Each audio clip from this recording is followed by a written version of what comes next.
Ooh, I think we're live. Abruptly live.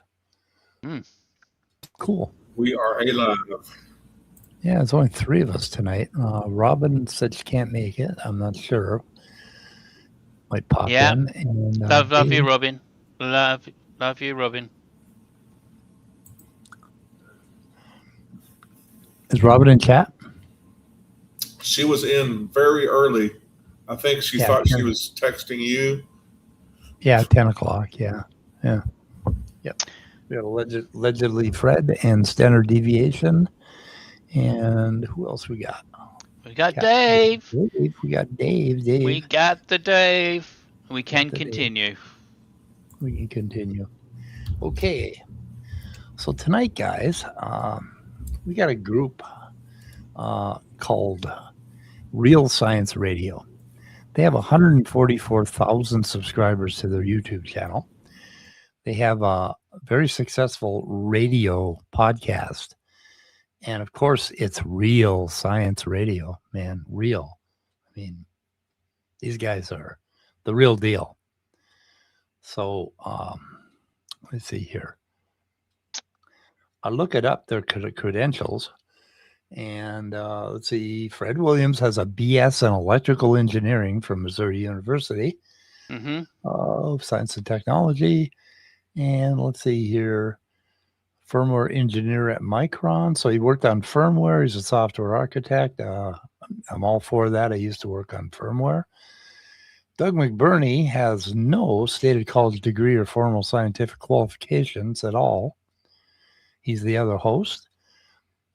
He is a co-host of Real Science Radio, contributing editor to its website, young Earth creationist advocate since childhood, former business manager for Bob Enyart's television. And who's Bob Enyart? Don't know. Bob Enyart. Some kind of preacher? I would imagine, because he can't. He doesn't mean. What was the guy's name? Hang on a minute. I'm going to look it up.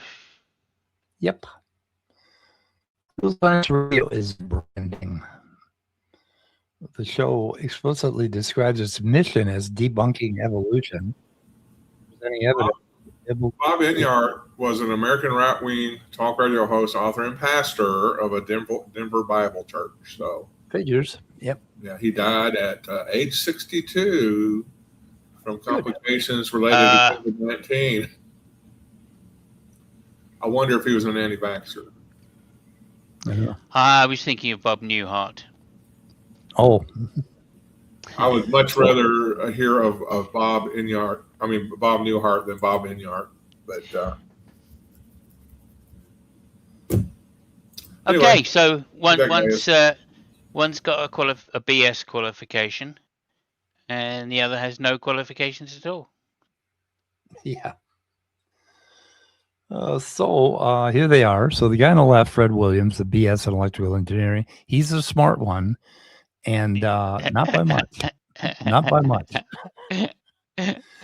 And Doug McBurney is like a total. I mean, this guy is so ignorant. It's just unbelievable. And then we have their guest for the week is called Tom Rogers, and he is a pretty interesting character. And so we got 3 boomers here, and boy, do they look like boomers. I mean, if you were to ask ChatGPT to draw a picture of boomers, it would come up with these 3 guys, right? Yeah, well, yeah, or us 3. It's yeah, they're pretty great. And let's see. We got to do one more thing here before we get going on that video, and that is who the hell is Tom Rogers? Let me see if I can go back to this, and then will that work? Yes, that works. Okay. Roger, a Canadian independent researcher, author, and creationist advocate based in Gibsons, British Columbia. He is a president of Reality Research and Development and the founder of the Atomic Biology Institute, a research establishment, which also happens to be a nonprofit church in Canada. I don't know how that works. Yeah, the Atomic Biology Institute. Yeah. That sounds a dangerous combination. Yeah. No evidence that he holds a degree in biology, biochemistry, molecular biology, or evolutionary biology. He held or has held any position at a university, has published papers, no evidence that he's done any kind of lab work. It does not automatically make everything he says wrong, but everything he says is wrong, I assure you. But the Atomic Biology Institute is a legally registered nonprofit organization in Canada, U.S. tax exempt. And where are we here? The Institute says that it was formally established in 2018, although Rogers says the underlying project began in 1987. It claims input from dozens of people with academic credentials, but its website does not present a conventional scientific research program or of any kind. So there's nothing there. Let's see here. What does Rogers mean by atomic biology? Oh, God. Oh, now here's what he argues. Now, this is interesting. Now, this is kind of a spoiler for the video. Living cells continually replace molecules and cellular structures. I don't know. I don't want to spoil it too much. Let's go back to the video. Yeah, I think we found out who they are. I think we found the caliber. Yep. I think we got it. Okay, so now I wonder if I can do this. No, I can't. What the fucking fuck? What is wrong? Okay, let me try this one. No, it doesn't work. What did YouTube do here? Oh, there we go. Or StreamYard. Okay, so here we go, boys and girls. These guys are incredible. I wonder, I almost want to play like something from the end, but okay, we'll start at the beginning. Tragedy. All right, if you could stop it there. Oh yeah, that's enough. Yeah, just stop it there. Yeah, I miss Robin. I miss Robin. 2 hours on the screen, and yeah, that's it. That's all I got. Okay, that's all you had. Okay, tell Dave Native Atheist said hi, but Dave saw him, and I figure you guys can handle this shit by yourself. Why are you bothering me? Okay. Found God's Biology, Darwin's Replacement. We're diving into a revolutionary approach to understanding life, not from the cells down, but from atoms up. That's right. And Fred, for those who think science and the Bible can't coexist, or science has you questioning your faith, today's conversation is one that you will want to hear. So let's start at the top, Tom. What is atomic biology, and how is it different from traditional microbiology? Here's the difference. There's no difference. It's all. No, there's no fucking difference. We've just taken another word which meant something else, and we've changed the meaning to microbiology. That's all. It gets worse. All about who is stacking the atoms to make every living cell. Okay. Nobody's stacking atoms. Oh no, he's got a point here. God, like he explains why God has to stack atoms. Oh, God, I'm intrigued. God in his world is very, very busy, as you will see. Yeah. Okay. Fair enough. I started this as a curiosity like 3 decades ago. And as I put things together, it got more and more fascinating. But it started with this idea from grade 5 science that material things are made of atoms. Okay? Yeah. All material things are made of atoms, including our skin, our cheekbones, or everything. No shit. And so there's where the atoms come in now.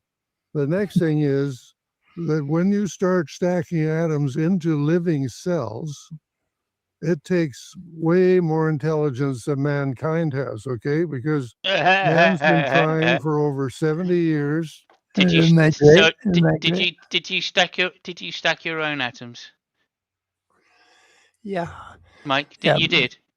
Oh, Yeah, obviously no. you've got enough intelligence to do that. Yeah. Well, I stacked a few of them, but they kept falling down.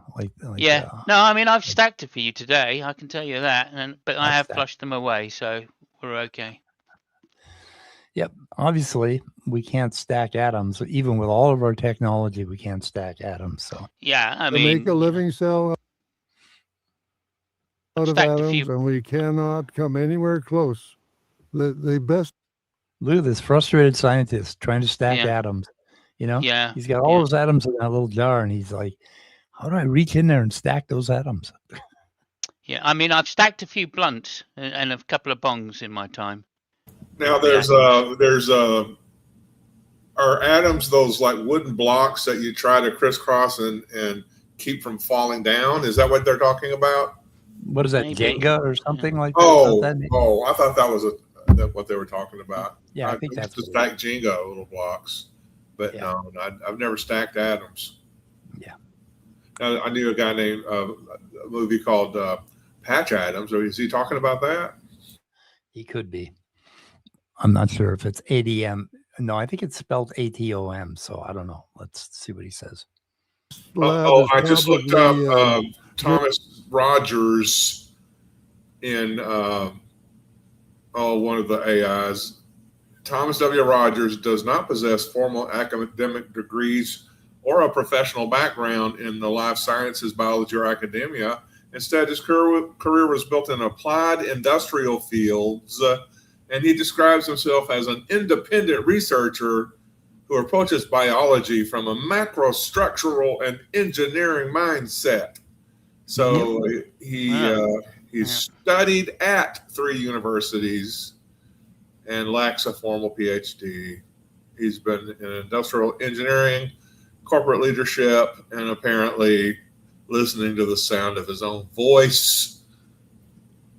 Oh, I mean, it's good of him to say so, to come right out with his cognitive biases straight away. He approaches it from the position of an engineer. Of course, engineers design things. So this all makes perfect sense that he's going to be a creationist.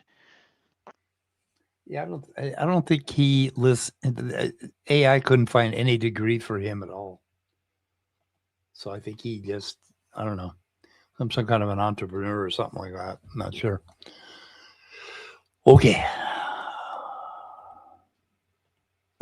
J. Craig Venter's lab. He's involved with the Human Genome Project, and he can make a copy of little pieces of a cell and transplant them into a living cell.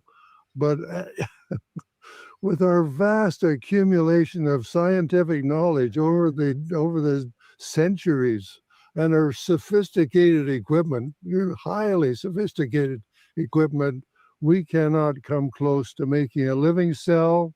And God is doing that by the billions, like every second of every day for every one of us. Really? Every second of every day by the billions? By the billions. Absolutely. Every second of every day by the millions? Yeah, this reminds me of the word for word. Wow. Wow. Yeah. Okay. So he said somewhere he said that we have been trying desperately for 70 years to make a living cell. No, we fucking haven't. I don't think anyone has set out in a laboratory to try to make a living cell. Ventnor, he did. I think he wrote his own DNA and put it into a existing cell, right? But nobody is trying to do this. Do you know why? Because it's too fucking technologically difficult to create a living cell. We can't do it. We don't have the technology to do it. And we don't have technology to cure cancer. Does that mean that God caused cancer? I guess so. I don't know. It's like, I don't know. Anyway, it always pisses me off. Fred's comment here. We have only just begun, pal. Give us 1,000 years, not just a couple of hundred. Yeah. A narrow scope of vision. It's kind of useful for these creationists. Yeah. What if we had like 2,000 years of science as opposed to 2,000 years of religion? Christianity. I bet we're going to make much more progress, unless, of course, the Christian nationalists get us all blown up for some reason. Yeah. And this was 1 year ago, just down the road from me here at the University of Minnesota. They have created a fucking living cell. It's not a very good living cell. It only lives for about 4 generations. But they actually did figure out a way to make an artificial cell, not using Ventnor's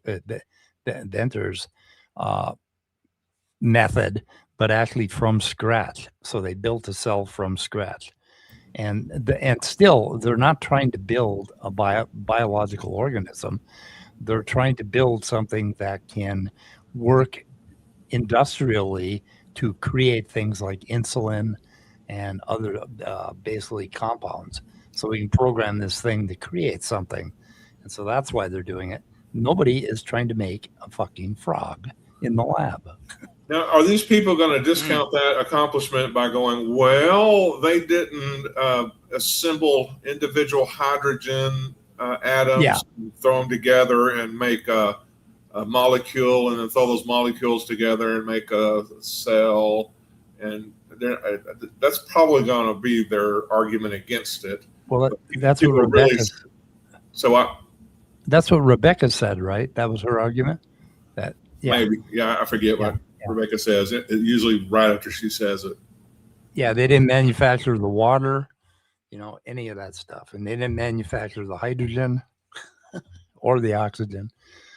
Blah blah blah. Move the goalposts, but nobody's trying to make a goddamn frog in the lab. It'd be a little too difficult. Too many atoms to move around. But apparently, God can do this. And billions. What do you mean? Well, my favorite example that turned me from a part-time curiosity to full-time investigation and research was looking at red blood cells. And a fellow by the name of Pallister says that 150-pound male, as his example, a 150-pound male gets about 2.3 million new red blood cells every second. Okay. Whoa, wait. Okay. Every second? You mean like 1,001? Whoa. Yeah. Okay. So our red blood cells do wear out in about 120 days, whether male or female, it's about the same. And they have to be replaced with new ones because they quit absorbing oxygen, blood, as well as delivering other under every second, 24/7. Now, a fellow by the name of Tortora says that every single red blood cell has about 280 million molecules of hemoglobin. And Max Perut says every molecule of hemoglobin has about 10,000 correct atoms. So these have to be found, sorted, selected, counted, and precisely placed to the tune of. Why do you got to count them? I'm not sure. I'm not sure about that. Or why have you got to place them? Surely they do that under the processes of physical and chemical bonding. I don't know if you have to count them. I'm not sure you have to place them either. Yeah, so they're just trying to do that incredulity fallacy by just throwing out all these big numbers. Yeah, I mean they are big numbers. I will give them that. Boy, those numbers are big. I think they recognise the bigness of the numbers. Yeah, no. Correct atoms, though. They've got to be correct atoms. That's the tricky part. Because I don't have time for no incorrect atoms up in here. God can be a little bit flaky when it comes to atoms. I don't know if you're aware of that. I don't know much about wine or what the fine wines are, but I do not tolerate incorrect atoms. Yeah. So this is 6.4 quintillion. I don't know why he said 6,400 quadrillion. I assume it's because he's never heard of a quintillion. Could be. Could be. I don't know. Could be. Maybe it sounded more exciting. 24/7. 24/7 though. 24/7. They have to make That's 6,400. That's not a big number. I'm just pointing this out for people. Okay. It's not a big number. They got to be correct atoms, not the wrong atoms. We got to make sure that Mhm. they got to be sorted, selected, and Mhm. counted. Nor Every are they correct number. Wednesday Adams, but that's a totally different genre. Although if it's God, they may mean morally correct, morally right atoms. Morally correct. Objectively moral atoms. Adams that have signed the statement of faith of Yeah. Billy Bob Baptist Church. Is that what electron? Is that what spin in an electron is all about? The ones that go one way are God, are the correct ones, and the ones that go the other way are satanic. Maybe. Maybe. Satanic. Yeah, I think the you're talking left-handed about ones are satanic. chirality. Yeah. Yeah, it That's, could be satanic. but that's spin. atoms don't. I mean, atoms don't spin like that. It's molecules that spin with chirality. Well, if that's the case, then we could detect people that are possessed by Satan. Yeah, So should be able to. Yeah. So Yeah, we could give ICE little devices they could go around with and detect who is satanic and who's not. There you I go. got some ideas here, man. This is good. We have a future in this country in technology, building shit like that. It's coming. Yay! Yeah, Ooh. Robin got up Robin. finally. Robin, Well we've been done. worried about you. Yeah. Too little information there, girl. Yeah, your text message kind of got us. We were all a little bit. Should we do the show? Should we not do the show? Or should we just show some of Robin's finest, greatest moments? Yeah, Just my in first case. impulse was to throw my computer in the garbage bin because Robin wasn't going to be here.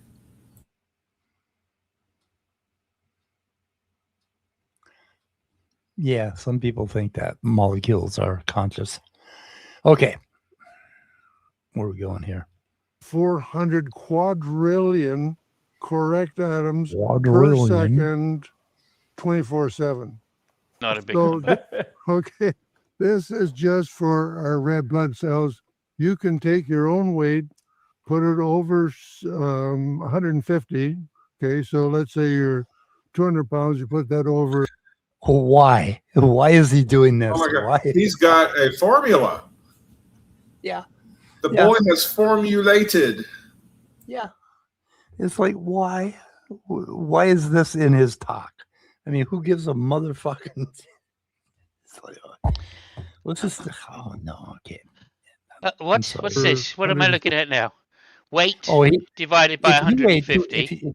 if you weigh 200 pounds, you divide 200 by 150, and you multiply that by 6,400 quadrillion, Right. and then you And can... he's But don't he's claiming forget to divide it by 150 because that's so crucial at that Yeah. scale. That's so crucial. and I guess he's claiming that's a bigger number then. Is that that's what he's going to say? Yeah, well, he just wants everybody in the audience to be able to figure out their own what God's doing for him, how much work God's doing for him. In my case, he's probably doing like 7,800 quintillion every 24/7 or something fucking. But thing. you know, this is kind of a fun thing to do. Like if you're out, on a date or something, and you're just starving for Yeah. conversation. Good Hey, how many quadrillion cells are replacing themselves in your body every day? Do you know? And then you will be like Mr. Charming, Mr. Riz. You have to What- beat the women off with a bat because you're so charming. Yeah, you could Yeah. use this as a pickup routine in a bar if you just told Yeah. him this formula. Yeah. I have done. I say, how many blood cells have you got? Repeating every second. Is it 64 quadrillion? Would you like a Maybe- few more? Would you Maybe like a I few bet more? all your cells are correct. Yeah, the girls just love this stuff. Anyway, okay. 50 multiplied times 6,400 quadrillion, and that's how many atoms God is working with for your red blood cells. Okay, Holy shit, this guy's brilliant. So you're Just an saying that idea. God's That's some of the research that he did. He said he's done research for like decades, right? Yeah. was one Well, of the I mean, things that- I don't know how long you think it'll takes to count to 64 quadrillion, or 64,000 quadrillion, but it takes about a decade plus, you know. But really, what's the point of dividing by 150 when you're dealing with quadrillions? Well, you know, so as you say, you know, as a chat up line, every woman wants her to ask her weight. Well, so, I mean, we know that. Yeah. As guys, yeah. Guys, the first thing I say when I get on a blind date is, "Oh, how heavy are you?" Because that's always winning with the ladies. Yeah, never fails to impress. I'm going to divide it by 150, so don't worry.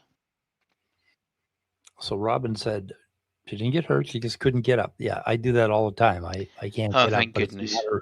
It's a matter of will for me.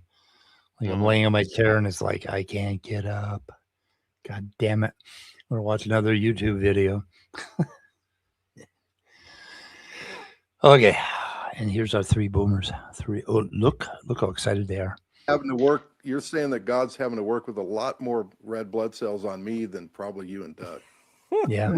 Yeah, you fat Probably bastard. 200-pound male, or even a little You more, but not fat much more. bastard. Okay. Well, listen, God works Fred, harder for me than he works for you guys. say Oh, that again, humor on Fred. the show. God works harder for me than he does you guys. We might have to You hear check out him those just numbers. say, yeah. Well, and so Fred, Yeah. we will put the equation in the show summary on the website. What the Oh, fuck? great. Oh no, that's a relief. That's a relief. So if you any of you guys out there, you need to refer to it for if you're taking a woman on a date or something like that, and Oh, you need yeah. to get that, then you can always go to their website, and they'll Look tell it you how up. to correctly blood cell people. Well, you know, all the good scientists and engineers have their cheat sheets of formulas and stuff, you know, and that's just going to be one of them right there is the weight divided by 150 times 6,400 quadrillion. Well, this would be really handy for third graders because that basically because I think that's where they teach you ratios, or that sort of thing. But maybe second grade, I'm not sure. Depends on what country you're in or state. If you're in Texas, that's 11th grade material, right? Anyway, Site, but that's pretty mind-boggling. But I think I heard you say in your description, I think you let the cat out of the bag as to what is causing all these atoms to come together properly. It's obviously, you said selection. They have to be selected. Right. And so obviously that's natural selection, right? Oh, no.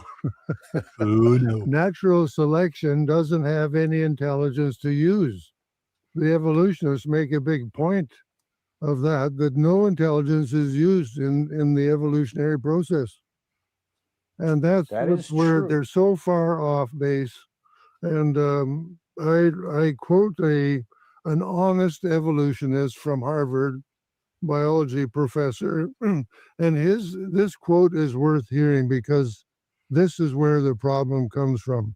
It's this worldview, and if I can indulge you for a minute here, this is Richard Lewontin, Harvard professor of biology, evolutionary biology.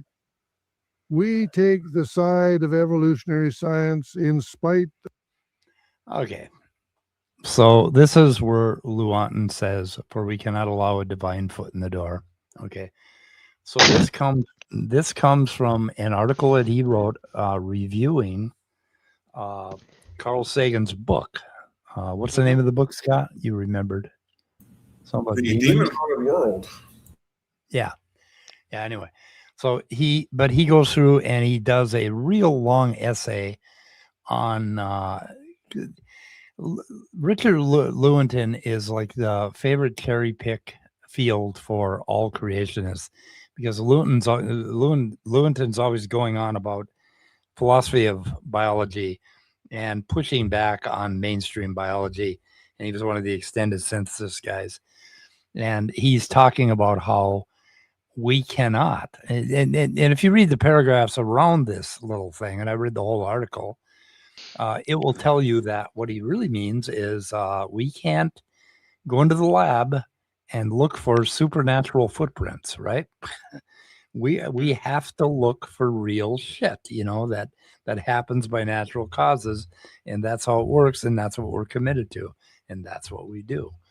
So anyway, so he makes hay with this, and I've seen other people The post the same patent thing. absurd. Anyway, but let's see. I think we'll just jockey forward. What do you think? Do you want to just take down the standard deviation message? I think we've all read that. Oh, Scott. Oh, sorry. I just wanted to show you, if I can, how fake AI is, because I asked it for a list of scientifically valid formulas related to biology and microbiology, and nowhere does it mention the weight divided by 150 times 6,400 quadrillion. So obviously, we have our cylindrical cell ratio, 2 pi RH plus 2 pi R squared divided by, but there's no mention of that. So obviously, AI is fake because they don't include that important formula. Yeah. I just wanted to tell y'all, let y'all know ahead of time. Yeah. I think I stole your display. You did. How did you do that? So, where's mine? I can't find it anymore. Is that it? Okay. I load it up again, I think. Yeah. Okay. Because you have my cred. You have my credentials, dude. That's right. What the hell? Okay. But when I was going through college, also, during the times of my life where I was interested in a particular scientific topic or something like that, I used to enjoy getting little cheat sheets of formulas and things. I remember going to these. What was it called? It was it was in a local mall, but it was related to PBS somehow, but I can't remember. But they had these little compact books of not only scientific formulas, and it's called the Pocket MS or Pocket. They had Pocket MBAs as well, where you would just have all these formulas, and I used to love those. And then to see that 6,400 quadrillion times your weight divided by 150 is such. I don't know. It just makes formulas look bad. I don't know. I can't get over how stupid that is. Yep. Okay. So I think we're at the end of this bullshit where he's talking about Richard Lewin. These guys and their cherry picking really pisses me off. We cannot allow a divine foot in the door. Bottom line. We cannot allow a divine foot in the door. And that's what public education biology is all about. And Lewontin said it. Lewontin said it in right. That's written down, right? That's not just something that's from you haven't just made that up. No, it's from a article he did about billions and billions of demons. That was the title of the article. We did a billions feature and of billions that. of demons. Okay, well, what's that? Didn't we do a feature of that? I think I remember us talking about that at some point We did Richard Lewontin because he's the one that Saul Cordova always references. Okay, yeah, I remember reading that billions and billions of demons article. Yeah. Right. Okay. Does he? I don't think. If I'm right, Richard Lewontin, he doesn't mention in that article, does he? I don't think he mentions the incompleteness theory at all in that. No, he doesn't. No, which makes him a total fraud. Yeah. Yep. Yeah. That's how you can tell. I'm gonna look that up and so because I want to give another quote from Lewontin from the last chapter of his book, Biology as Ideology. Right. That's his book. Yep. So that in that book, Richard Lewontin is talking about the DNA worship, and Richard Lewontin wants the extended synthesis or the top-down approach, basically, and so they're going to cherry pick all that bullshit too. So, not to put too fine a point on what you just said, but the name of the title of his book is Biology as Ideology. Yeah, he argued that while traditional title, Darwinism has portrayed the organism as a passive recipient of environmental influences, the correct understanding in his mind is that we should emphasize, science teachers and educators should emphasize the organism as an active constructor of its own environment. So Lewontin doesn't say anything about science teachers and about how you teach biology. He's talking about the extended synthesis, which is a big argument in biology, basically. It's just a philosophy thing. Top down or bottom up. Huh? And for anybody to deny that individual creatures don't affect their environment has never heard of a beaver. Right. Yeah. Yep. Or a peacock. Or many other ants. Or a termite. You know, just hundreds of different species, of course. Yeah. Apes. Yeah. Okay, you've been challenged with the question, Mike. Oh, trees. Oh, you are not a fan of cherry picking. How about picking some other fruit? I really like choke cherries. I don't know if you know what a choke cherry is, but I'm going to pick them next week. Gallons of them, choke cherry. I like picking choke cherries. But yeah.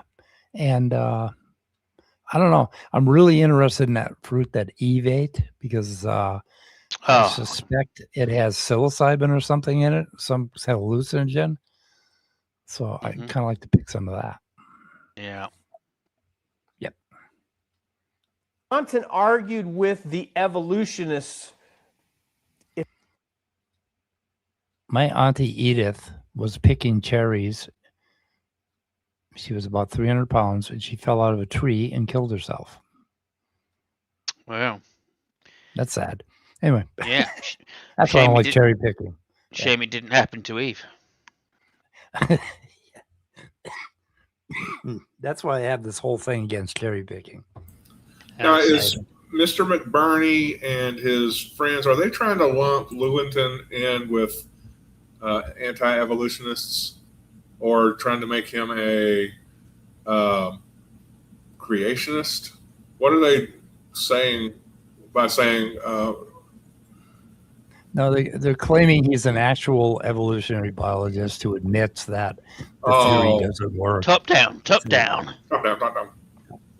Yeah, the theory doesn't work. Yeah. Yep. If it's possible, from an even more godless position, because he's basically affirming Romans 1:25 being one of. Yes. Oh no. Romans 1:25.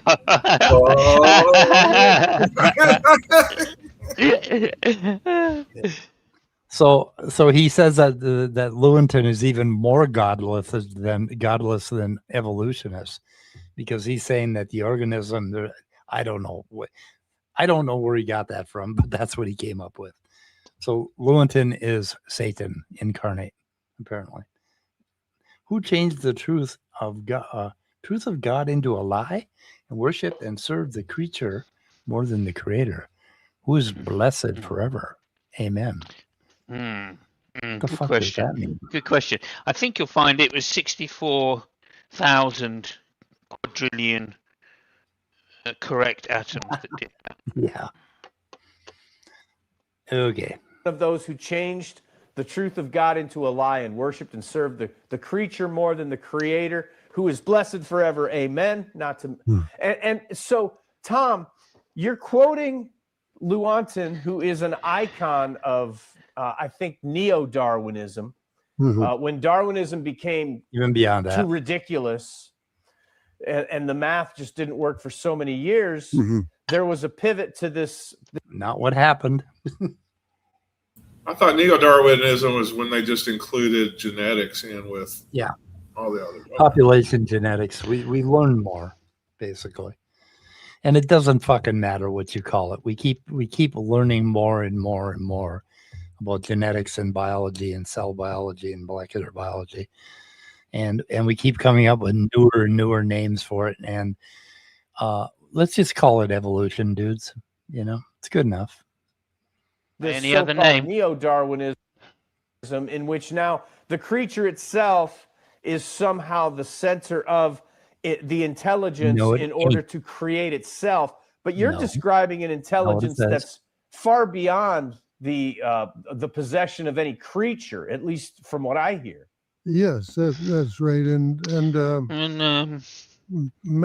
scientists have been trying for over 70 years Here we go. to make a living cell No, out we of haven't. elements. Nobody's And doing we that. can't come close, even with all this vast accumulation of scientific knowledge, highly sophisticated equipment. Highly.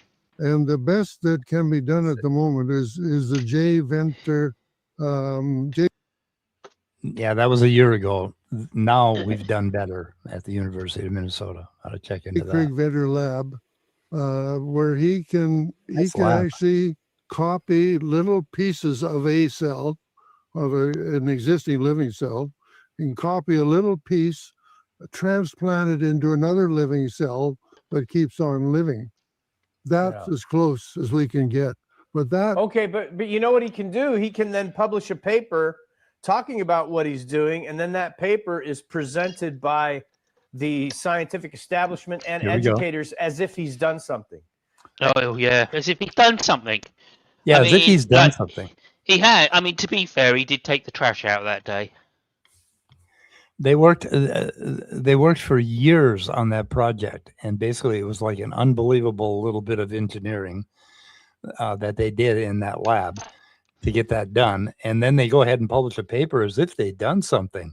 They fucking did something, you asshole. Yeah. Jesus. Yeah. It's like, Well, oh, they I published mean- the paper as if they did. It's like, oh, anybody can just get together and just take a bunch of leaves and mix them together and put them in a blender, make a smoothie and publish a paper as if they'd done something. I It's mean, like, they say no. something, but did he pray to God that day? You know, I wrote a paper about my oatmeal that I ate this morning. Very Yeah. nice. Look for it to be Yeah. published. Yes. Yeah, I wrote a paper about me stacking some oatmeal this morning. Yeah, that stuff usually gets published about 12 hours later. Stacked oatmeal is the best, man. Oh. Don't you know? Okay. And that's Oh, yeah. that's what they do. That no, is what they do. Venter himself is honest enough That to is say what they do. Atheists. scientists do. That's what they do. Yeah, they do stuff and then they write a paper as if they did stuff. Unbelievable. You know, if Because they you're fucking did stuff. if you have the time to write a paper, you have time to do stuff, man. Yeah, exactly. You could have done all sorts of things. You know. You see, But you no. see what we're- No. what Oh we're looking no. at? Yeah. Okay. God obviously isn't putting the atoms together right now. Yeah, he's stacking. He's stacking. God slipped up here for a moment. You could see a crack in the matrix. that they are not creating life in the lab, even though a lot of evolutionists say that that's what's happening, but it's not. Yeah. And Okay, if we if we did create life in the lab, then we would have an actual example of life being intelligently designed. And they're saying we don't have that example. So what the fuck are they saying? I want to We pause the host real quick and Yeah. say before we get into arguments like these, let's define life. Because if this guy's going to say we haven't invented life in the lab, does he know what he's talking about? What is life, and how would you know if you had it? Right. Is my big thing. I don't know that those cells are considered creating life in the lab, but Yeah. Yeah, if you're how do you know bleeding, you have life, or is that a vibe? I don't know. If you're bleeding, are all those blood cells life? I don't know. I'm not sure. Yeah, Hard to they say. replicate. They don't replicate when they're outside your body. So that's a very important distinction. The other part of this is that evolutionists are saying that no intelligence is needed. I mean, as you probably know, people like Discovery Institute have been taken to court along with the school that tried to introduce intelligent design, and been shut down, basically, the intelligent design part, because the evolutionists want to stick with this idea that no intelligence is needed because their process doesn't have any. Okay. Well, they also concluded that this intelligent design is actually warmed over creationism, which is just religion being introduced in the classroom. It's not a scientific endeavor. Yeah, and they're not trying to say no intelligence is needed. They're trying to say that intelligence isn't what made life. Intelligence had nothing to do with it. It's the other way around. Life made intelligence. Intelligence doesn't make life. Intelligence doesn't do a fucking thing. You sit around all day and dream stuff up in your head until you get your hands and some tools involved. You're not going to make anything. But yeah. But I like the way they word that. Oh, they're trying to prove that no intelligence is required. So he's trying to turn it into a theological argument. He's trying to get us to make a theological argument. And we're not going to do it today. We ain't going to do it. Fuck you. Okay. Ready? That's a very important point here. And yes, and Lewontin let the cat out of the bag when he said we can't have any. We can't, because that would point to God, and he's terrified of God. Yeah, exactly. Yeah, and that wouldn't be science, you asshole. that would be magic. Magic can do anything. Okay, if we're going to explain what happens in a test tube with fucking magic, then all we have to say is magic did it. We don't have to know anything else, because magic can do anything in these guys' heads, in their little tiny heads. Right? So that's why intelligent design is not allowed in science, because it's fucking magic. And we don't allow magic in science because that's stupid. So it would stop science dead in its tracks. And unfortunately, this is because they are deceived. Okay, so see that? This is why. Simos, are you deceived? Yes. Scott? Did you read Romans 1? Well, I've read Romans 1, and I don't know if I'm deceived, but I sure am agreeable. Yep, no magic Zubos. I wish we had your magic Zubo video. I wish I could play a fucking video. Austin, do you have the link in that group text? Why don't you come on aboard? Where's Austin? Yeah, he's got it in the group text. He does. Only blind some, mostly their own herd, telegraphing the spots they're deficient in and where to look for better answers in ways, also a few ironies. Yeah. Oh, before you do come in, Austin, I need you to measure your weight. Yeah. Divide by 150. And then multiply by 64,000 quadrillion. Quadrillion, yeah. But man, if you don't divide by 150, you're done. I mean, but I have no idea why, because that never got explained. So I wonder if they put on their website how to convert 6,400 quadrillion into 6.4 quintillion. I don't know. That would be good. They should have that. Sounds very atheist to me. They're going to get confused if they don't show them the formula. Well, see, they could just do 6.4 quintillion divided by 150 and make that a tomtillion, and he could have his own number. Tomtillion, yeah, 1 tomtillion. 1 tomtillion blood cells. Oh, that's a good one. Okay, they are deceived. Why are they deceived? So, hurry up, Austin. We need you, Austin. That we don't. Come on, Austin. We need you. Don't talk enough about public enemy number 1, old Satan himself. Oh, there he is. Public enemy number 1. Who is that? Well, I don't know, but he needs That's some Richard overview. Lewontin. I know he needs some. I I know he needs some Olavule. Did you add Austin? Yeah, he's You here. did. Hey, Austin. Hey.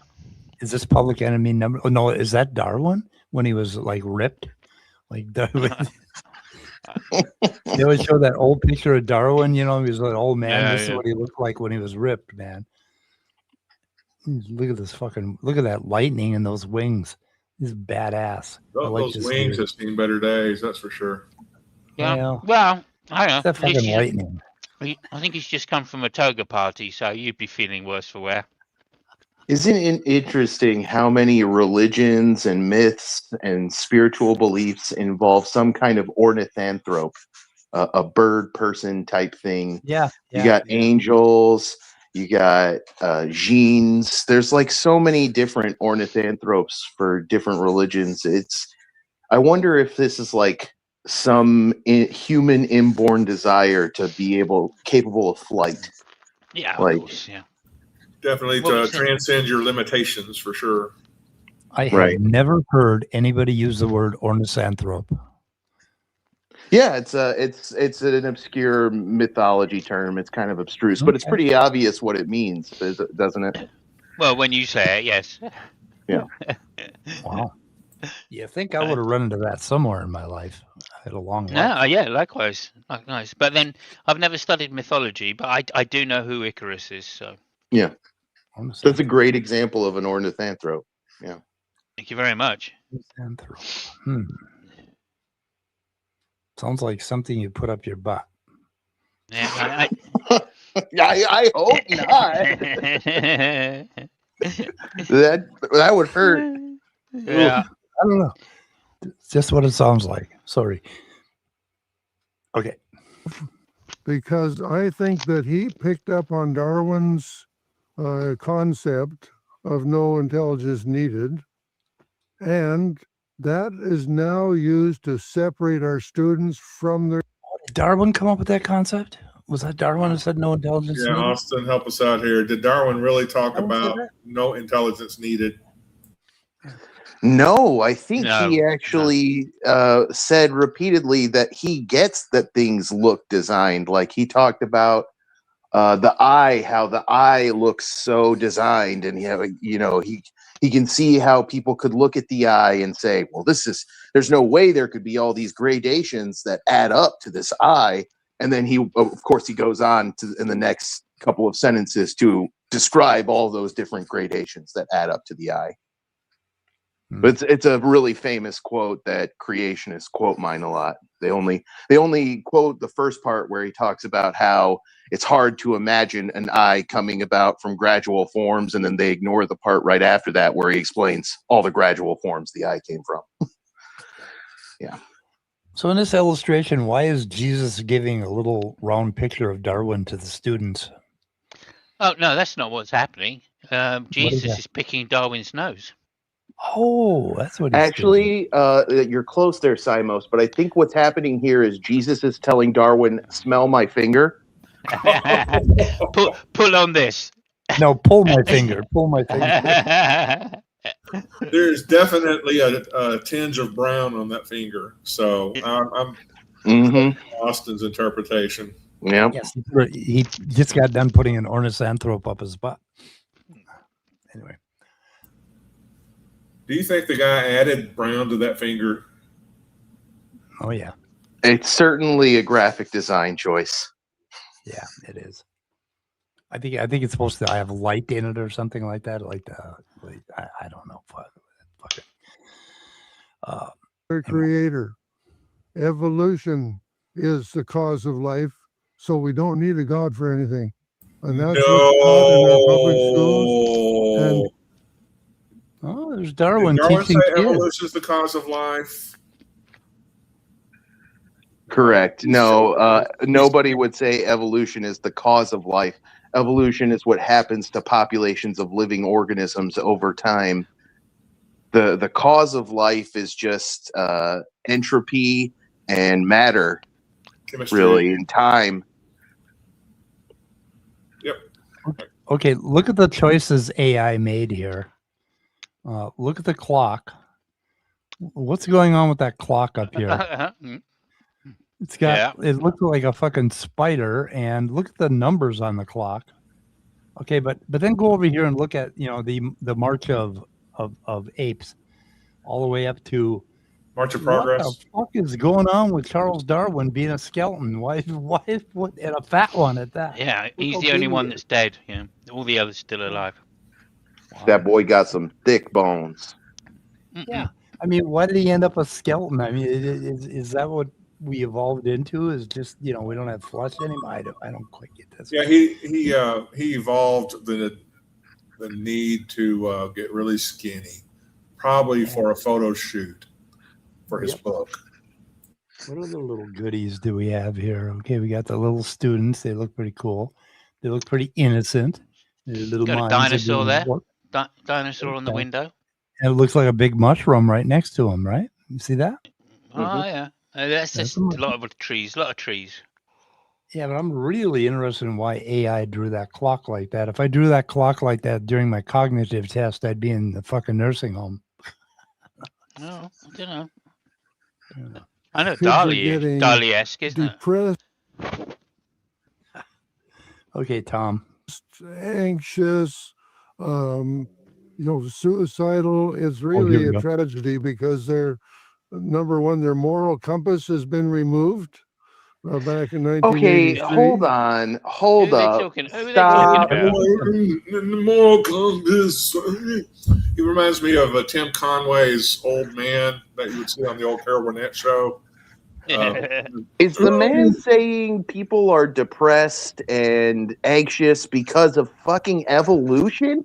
Yeah, I think they're depressed and they're anxious because they live in a country that doesn't provide them affordable health care and doesn't, give them a fair wage, and they'll never be able to afford a fucking house, and, they'll never be able to afford college without going into crippling debt. I think all of those things are more likely to be what's depressing them than the fact that populations change over time. Yeah, if you talk to a panel of teachers, which I do it every year at my class reunion, you'll find that one of the reasons that they're depressed and suicidal is that 20% of them have parents that are snorting meth and cocaine like fucking. Yeah. I don't think it's evolution. I don't think there's a lot of depressed, anxious people sitting around going, "Oh, random mutations, natural selection, It just doesn't fucking make sense. Yeah. Oh yeah. Just when I found out about evolution, I just got so depressed. It's like, I get really depressed when I learned that I was not going to evolve wings and be able to fly. So it's that ornithopathy thing that you were talking about before. The ornithanthrope. Yeah, ornithanthrope. I want my wings, damn it. Yeah. Well, to be fair, we've all been waiting for the rocket packs. Yeah, I want some gills. That'd be dope. Yeah, I've got a few gills you can have. Listen, yeah, I'm sure the gills will be useful when most of the planet's underwater. Yeah, could be. However, you still would have to tackle with sharks and orcas and things. Oh, fuck yeah. According to my youth, you just need some chewing gum. There you go. Yeah. Yep. So And they're not 1963. Pardon me, 63. Yeah. What happened then? I don't know. Can you just go back and find out? Because oh no, they're just going to mention it. They're just going to mention it. Go ahead. Just play. Yeah, he's going to talk about it. He just said in 1983. Then they corrected him. It was in 1963. Here's what happened. Here's when Satan got involved. Well, things. You may remember the name Madeleine Murray O'Hare. Oh, in 1963, she and some of her atheist friends convinced the Supreme Court of the United States to remove the reciting of the Lord's Prayer and Bible reading from public school classrooms. Yeah. And almost immediately, like you young guys, you maybe weren't around then. I was. Okay. Yeah. Me too. And what started happening, I don't know if you heard of Woodstock, but kids started going nuts with LSD was the big drug of the day. Oh, fuck. And This was right after. Okay, this was right after they Ooh. took prayer out of the school. That's what caused Woodstock Almost instantaneously. Yeah. instantaneously. Yeah, and hell, I'm all for Woodstock. I don't know. Let's do it again. Some kid was sitting in his class like, you know what? I probably shouldn't do drugs, but since we didn't pray to God today, I'm going to go do Yeah. a bunch of LSD. I'm gonna do a bunch Yeah. of LSD. I'm gonna have some free love and go to Woodstock, and get muddy. Yeah. idea of free love, sex for everybody, no holds barred. The moral compass is gone. And of course, there are a lot of unwanted babies. And then with that, some deadbeat dads. Very dead. There were no unwanted babies prior to 1963. I don't think there ever were. I Guy mean, gonna blame on evolution. It's fucking evolution's fault that you're a dead. Yes, evolution did all this. yeah, And clearly. taking prayer out of the school. If we had prayer in school, like if I'd had prayer in school, I never would have ditched class ever. I'm pretty sure girls would never even thought of having sex. No. If they had No, prayed they in wouldn't. class. I'm just picturing mean- some dejected, disappointed kid at his baseball game, and his dad hasn't showed up, and he just kicks the rocks and he goes, "Fucking evolution." Yeah. What? I'm just thinking of all those girls that hit on me before I knew what sex was. Yeah. Yep. Oh no, I won't tell you that story. I've probably got a few of my own like that. Well, mine ain't that bad. Mine's kind of cute, basically. Caroline Brown and a group of girls sexually assaulted me on the playground in first grade. They held me down and Caroline kissed me. Wow. I got attacked by a posse of girls, and fuck, I should file charges. I wonder if. And I didn't know what the hell they were doing. It's like, goddamn! It took me months to wash off the cooties. I didn't get attacked, but I did have some girl come up to me about that age and say, "Do you want to see what my thing looks like?" Oh no, Man, Mike, with how old you are, those must have been some prehistoric cooties. prehistoric cooties. Yeah, they Those had are quite- especially dangerous. They evolved that day. That was the first day cooties evolved. They're all fossils now. Anxiety, depression of the mothers and their parents. Ooh, look at her. And things just started going downhill. Kids got suicidal. And without our moral compass, kids don't have a guidepost. And their parents, if they got good parents, that can certainly be a help. But in our higher education, post-secondary education now, the stats say, and I think this is from Barna, that about 75% of the students that entered college or university with their belief. Oh, in teacher, God intact. teacher, I think I know this one. I think I know why this happens. Maybe it's because their parents lie to them and tell them fucking evolution is satanic and evil, and they tell them there's no transitional fossils, and they tell them there's no geological column, and they tell them all this bullshit, and then they go to college and they learn that it's all fucking bullshit, that there's tons of transitional forms, that evolution is real, that the earth is very ancient, and they go, I wonder what else was a lie. Maybe the entire freaking religion was a lie. Yeah. That's why. And these guys are probably doing more to fuck up Christianity than anyone else, these creationists. They don't realize it. Yeah, They they make understand why the religion. kids- They make religion look like something that only the mentally cowardly, the scientifically illiterate want. That this would only be appealing to somebody who doesn't see a problem with denying reality, which those kinds of people aren't very mentally healthy, I think. Yeah. I know this may not be true. I know this may not be true of America, but I think Father Christmas has got a lot to blame for atheism. For atheism. It's like, Santa, yeah. yeah, because it's like, you get told that first, usually before Jesus, don't you? You get introduced to Christmas and Father Christmas, and then somehow you've got to shed, like when you go to school and meet your peers, right? You've got to shed your belief in Father Christmas, Right. but somehow hang on to Jesus. I'm not sure. This is an interesting anecdote, Simos. In like first grade, I had already figured out that Santa wasn't real. And it was like one of those moments where right as you say something, everybody else goes quiet. So everyone else in the class went quiet right as I was saying Santa wasn't real. And the whole class flipped out, like they're yelling at me, calling me a liar, saying that I'm silly and foolish and that obviously Santa exists.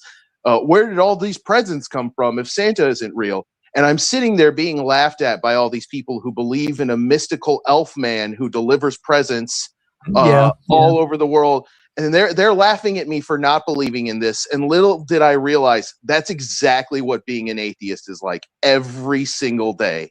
It's just being surrounded by people that are laughing at you for not believing in the elf man who delivers presents. Oh. Yeah, absolutely. I think that, it's because they're both arguments from authority, right? But obviously you're more invested in Father Christmas because at least you get presents, right? Right, yeah. So like I never got it. Like I remember going into school in Canada when I was growing up. I was in Canada, and I'd already figured out before I got to Canada that Father Christmas wasn't real, and I remember going in, and after like I'd worked, somebody told me about God. I remember standing up in class and doing the same thing and going, "Look, God can't be real, right? If Father Christmas isn't real, then God can't be real. I mean, they're both doing the same thing, Yeah. Right? They're both celebrating each other basically, so they've got to be connected, and therefore, it doesn't make any sense to talk about like fucking Jesus. It just doesn't make sense. And I remember the teacher getting really mad at me, throwing me out of the class, and making me stand outside for about an hour. Yeah, at least Santa doesn't demand that you wake up early every Sunday to overdress and apologize for being human. That's a good definition for Jesus, the Santa Claus that your parents believe in. Hey, I want to affirm what Robert, aka Skeptic Philosophy, has said. Looking at that number on the screen, Robert says it's a good bet he's pulling those numbers out of his ass also. I know. Yeah. I did a quick search, and it was the Barna Group. What they noticed was that people who went into college as Christians stopped attending church, like in college and then afterwards. But there's no claim that they lost their faith. And that's what these guys are saying, is that they're losing their faith. Well, no, they just quit going to church. Yeah, but then also, you're going to a place, a college, right, which by definition, has people that are qualified to go there, your peers, right? So you're no longer under this like argument from authority. You're no longer having to answer to your parents. You're now at college. In fact, it's worse because you have to answer to your peers, and your peers are a lot less forgiving than your parents, right? So, like, I'm not surprised personally. I mean, this is how it works in this country. But like, there are other statistics that you can point to, right? You can say, well, when people get married and have their first child, they'll often return to Christianity. That's what it's like in that's what it's like in this country. Because people want the community, right? They want for their family to grow up in. They need to get into a school. They need to get their kids into school. So if they want to go to one of the faith schools, which are like the majority of schools in this country, they know that they'll get a much better chance of getting into the faith school if they belong to that faith.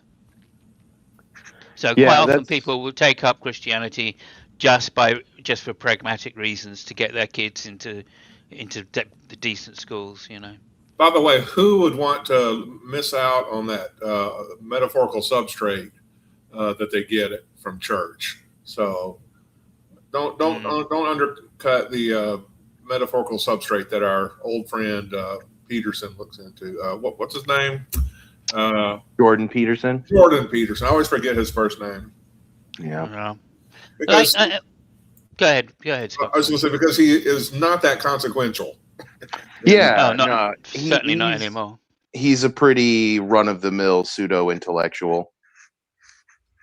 Yeah, I mean, he's qualified in what he does, right? So he's qualified in his Jungian and behavioral therapy and all of that kind of stuff. So psychology, that's fair enough. But he talks outside his expertise, for sure. Yeah. And I don't know what he gets off trying to claim that he's that he's not a theist or he's not a Christian, in fact, when he does all of those lectures on the Bible, Well, that you're talking about that Jubilee thing, that was just tactical. That's not the Jubilee. No, long time before that. When he was still a professor, he does he put up all of these lectures that he did to his students on the Bible and the metaphorical meanings of the Bible. But he's a Jungian, right? And Jung had some pretty, strange ideas about the human psyche. Mhm. So that's where he gets it from. I want to jockey ahead here, way to the end for just a moment, why it matters.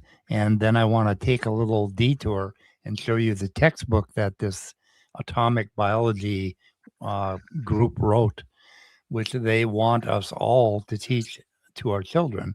And they want it to be used as homeschool curriculum, and they would love to get it into the public schools. But anyway, so I thought we'd just jump ahead and maybe take a look at this science textbook, which they claim it's called God's Biology, Darwin's Replacement, and they want to replace biology textbooks with this wonderful textbook that he wrote, that Mr. Rogers wrote. Oh, is this Mr. Rogers? Yes, it is. Anyway. Don't they understand that Darwin was replaced 60, 80 years ago or some shit? Quite a bit, yeah. No, Simos, don't you know we all worship Darwin, that Darwin is our God, and that he's who we replaced Jesus with, and now we worship Darwin and Mother Nature and Father Time, and those are our holy trinity of atheism? No, that is fair enough. I do consider that the situation is very much a Darwin win situation. Yeah. I want to point out that there's a big fat science book on his bookshelf right behind him, right next to the God book. So there's a big fat science book, so you can tell that he's a real scientist. And he used a lot of that book in order to write his wonderful textbook, which we shall take a quick look at here, because I purchased the goddamn thing. Oh, can I just point out, I've just noticed something else, actually. If you look up in the right-hand side, you can see a demon. Where? Right-hand side, just behind the lamp. Oh, I see it. I do see it. Yeah, there you go. Of course, we can see it because we're atheists. He can't see that. Well, wait a minute. Look at that picture. Those faces are blurred out. Those are two demons too. Right to the above his left ear. Left ear. That's mom and dad. They're ghostly. Anyway, what else is going on here? I don't know. Okay, let's listen. Well, he's got his wank tissues there.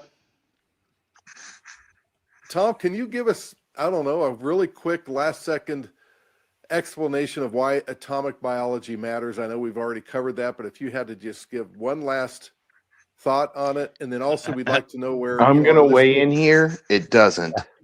No. Well, in case you haven't caught spoiler, everybody.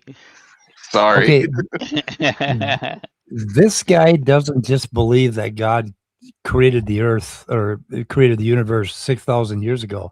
He believes that God is actively putting every single molecule in your body together, every single moment of your life. That God has to select the atoms and count them and place them together. Otherwise, you would die without the No, breath of life. What type of atoms? Which ones? What type of atoms is God selecting? What kind? All of them. Hydrogen, carbon. Well, the correct atoms. Oh, is the correct word. ones. Yeah. Yeah, he's Yeah, not just I'm sorry. selecting any old atom. Not just any he's- old atom. You gotta be No, correct. he knows chemistry. As our God, Well, right? they He gotta be knows all blessed. chemistry, which is an argument against him. But God doesn't care about that kind of shit. Yeah, it's blessed atoms. Blessed atoms. Like to make holy water, you only use blessed hydrogen and blessed oxygen, Yeah. and then you make a holy water. Well, it's only holy water if God puts the two together. So Yeah. But he has to do it with God has very tiny little fingers, and Yeah. apparently he's very busy. he is That's a very why small you God. That's why you never hear from the motherfucker. He's too Yeah. busy putting atoms together. Absolutely. He's like, God damn it! He's Why like on this assembly line, and he's just Yeah. working his ass off. Yeah, I only made fucking 2 of these things. And now there's 8 billion on the planet. Yeah, Jesus Christ. What am I going to do? And I that's- can't exactly flood them again, can I? Yeah. Oh, He did say, be fruitful and multiply. But he's regretting that decision. Yeah, it's really interesting to me that evolution deniers like to talk about how evolution isn't testable, repeatable, observable, and then you want to turn around and write a book about God putting molecules together. I don't think we've ever observed that happening. I don't think that's exactly testable or repeatable. But, I guess only science has to be testable and repeatable. You can make up whatever shit you want as long as you're using it to shoehorn God into something. Yeah. But it's just amazing. He thinks he has this radical new theory where he really figured everything out. And he figured out atomic biology, that God is behind every single molecule. yeah, it just doesn't make sense. It's an argument against God, right? And it's simple, right? Because like if you turn around and say, look, God created the universe to make it appear like he wasn't here. I mean, yeah. Oh, really? So God's unfalsifiable. Got it. Thank you. Yeah. We know who's going to have to be put down next year in the lower classes. So that whole thing about biochemistry, that's bullshit. Okay, none of that stuff works. Yeah. God has Science. to do that. Science doesn't work. The only reason an enzyme works is because God makes it work. Because God goes down there and sorts and selects and figures it out himself. Yeah, forget the tricarboxylic acid cycle and forget the electron transport chain. Jeebus is just moving nutrients and food energy around your body with a fucking magical crane machine that reaches into your head and grabs the oh my God. At that level, you don't need science. You don't even need a physical body. You just need, what would be the equivalent of the Green Lantern ring, that where you will things into being. Yeah, Lantern Force. Yeah, or whatever it's called, Lantern Power. I can still recite the Green Lantern Oath from when I was a kid, but yeah. Through darkest day, through brightest night. Okay, let's figure out why it matters. Listeners and people watching on YouTube, where they can learn more about your work or support your educational efforts.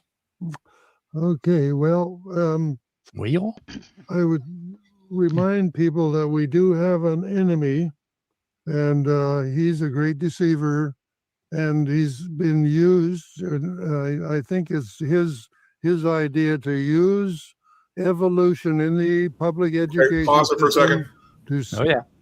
In order for people to believe my bullshit, you have to be really, really, really paranoid and lack confidence in your ability to learn and know things. That's essentially what he's saying. Straight up. Yeah. Also, like something I said the other day, it doesn't take a lot to get an education. It's not difficult, right? You just have to be a little bit determined for a little bit of time to get the basics out there, right? Once you've got some basics, you can then go on maybe you find an interest in a particular subject and you can go on and specialize in that particular subject.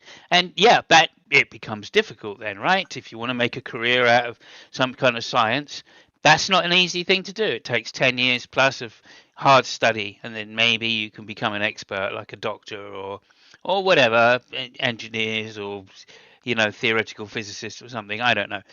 That's a little more difficult, but to get a basic education is an easy thing to do, right? We've got the internet.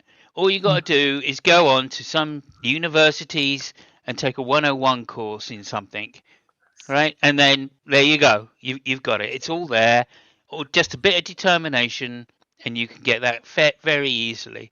So, like this willful ignorance almost. Right, and I know some people just lazy; they can't be bothered. They've probably dropped out of high school or something like that, or whatever. Or they Right? grew up in an environment where people tell them, "Oh, your questioning is evil. You have an evil spirit inside of you that is making you question God's word."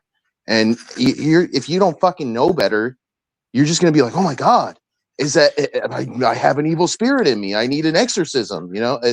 They convince you to not be curious. They convince you that even questioning it is evil. Like they make you afraid to even think about it. Yeah, but there are plenty of Christians on this planet that fully accept science. Right? There's no conflict. They just say, okay, well, yeah, this may push God back into, some distant gaps, but that doesn't mean God doesn't exist. Yeah. Right, and that's fine. Like nobody's really criticizing that, right? What we're criticizing is the fact that you have to then try and teach kids, right, who are the impressionable ones, who are exactly the way that you got where you are today, by spouting this kind of nonsense and being lazy, right? That Dave, I'm going to mention him. Lazy minds, right? That's what this is about. This is about lazy minds. And that's why I'm saying it's not difficult to get a little bit of education in any of these particular topics, any topic you find interesting, right? There's got to be one out there because the science covers virtually everything. So, but there, Peter Atkins. Yeah, Peter Atkins says, this is what the Bible and religious belief is about. It's about being a lazy mind. Yeah, I mean, Ken Ham said it himself, right? He said that once you say that God's ideas are wrong and you start inserting man's ideas into the Bible, that's when you've lost the next generation. And he's kind of right. Like he's not completely wrong, but you see that's what's motivating the whole thing. This idea that if we allow any believers to question the Bible at all, we're going to lose some of them. So we just need to stop this whole questioning thing, period. This is bad and this is wrong. So just quit doing it. Just believe. Yeah. Well, also thank you, Austin, for saying that. Also, because this is my personal anecdote here.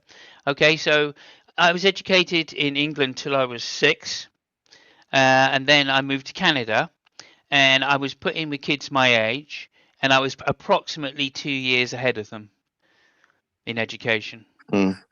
That's at 6 years old. No. I was 2 years ahead mathematically, and in some other subjects, English as well, of course. But then they just put that down to me being English. But I was ahead of them, even though I'm terrible at English when I got back to this country. When I got back, I was 2 years behind again. It took me 3 years to catch up. So, that's just the amount of work I had to do in a few years was just unbelievable. And that's what got me going on, right, okay, I'm going to just keep going and keep going and keep going. And I've never stopped. But the point being is that's what allows it to get in, right? This is in Canada, and I'm sure the same is true of America at that time especially, is that you weren't pushing the kids, right? I mean, as I say, I got to Canada, the kids were just learning, really, addition and subtraction. Not of little numbers, but big numbers. Right, like hundreds and stuff like that. And of course, I could already do multiplication, division, any scale, right? So, I was far in advance of what they were doing at that age. And like, I just think this is crazy. You know, this is what does it. Like, one of the reasons I think Europe has become so atheistic is because we push the kids to learn at younger ages. Yeah. So. Yeah, no, I think that generally the secret to freedom is education. If you want people to be free, they need to be educated. And the secret to tyranny is the exact opposite. It's ignorance.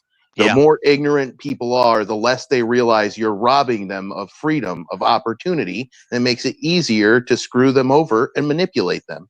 You just don't tell them what you want them, what you don't want them to know. I'm just not going to tell you that transitional forms exist. I'm just not going to tell you about the geological column and volcanic islands and all these things that challenge a young Earth worldview. I just won't tell you about it, and that makes it easier for me to fucking mindfuck you and screw you over. Yeah, I mean, I'm going slightly younger than that, but and I dispute the word freedom there, but maybe that's just because you're American and that's the word that comes to, you know, that's the common usage, whatever. But I just think it's about critical thinking, right? And if you can learn maths at a very young age, then you have to start critically thinking, right? Because it's such a logical system, right? So you're getting taught two things at once, even though you don't know it. You're getting taught logic and you're getting taught manipulation of symbols. And I think that that's what helps critical thinking. It's that logical, systematic way of approaching things, you know, so. For sure. Did you notice that, Satan's devil lava hand is puppeteering Darwin, but what the fuck are these skeletons? And notice that the devil does have 6 fingers. Yeah, he does. Yeah, he's got 6 fingers. And what the hell's up with the skeletons? What is that supposed to represent? Well, I guess what's that's telling us that the devil is not evolved. I guess not. Or well, no, they did show the skeleton as the very last figure in that evolution thing from the last video. So. I think what happened here is somebody went and they typed in a prompt, give me a really scary image to scare Christians with so they stop thinking. Yeah, there we go. Yeah, give us some devils. Man in the top hat as well. Oh, and I don't know if this is pertinent or not, but I had the opposite experience. I went to school in Minnesota until 9th or 10th grade. And then I went to Austin, Texas for about 6 months and went to school there. And my school that I came from in Minnesota was 2 years behind Texas. Texas had one of the best goddamn high schools that I could have imagined. And they had electives like physiology for 11th grade biology that I was looking forward to. But then I got thrown out of Texas, so that's another story. But that's wild because I grew up in Texas and we got young Earth creationist textbooks in our actual public school that taught us that electricity was a miracle that we don't understand and couldn't possibly work without God's guiding hand. Right. They said this about electricity. I talked to somebody about that, Austin, and they said the Texas school system used to be Class A in the 60s, and then it completely fucking reversed in the 70s and 80s. And it must have, because imagine me being like 8 years old, and I already know this is bullshit. I know that when you plug your hair dryer in, a fucking miracle isn't what's happening. Electricity is coursing through the circuit. And they actually tried to teach us this shit. And I remember like thinking like, don't speak up about this, Austin. You know this is wrong, but just don't call the attention to yourself. Yeah. But yeah. Well, and Austin, that's how that Texas shit was a liberal island in the middle of Texas. So maybe that had something to do with it. But when I went to school there, that school was Class A. It was unbelievable. And my grades went from I was pulling a D in Minnesota, and I had to work my ass off to get a B+ in Texas. But because I was interested in what we were studying, because they were actually teaching me things for a change, I did much better. So anyway, and then I got thrown out of Texas. But like I say, another story.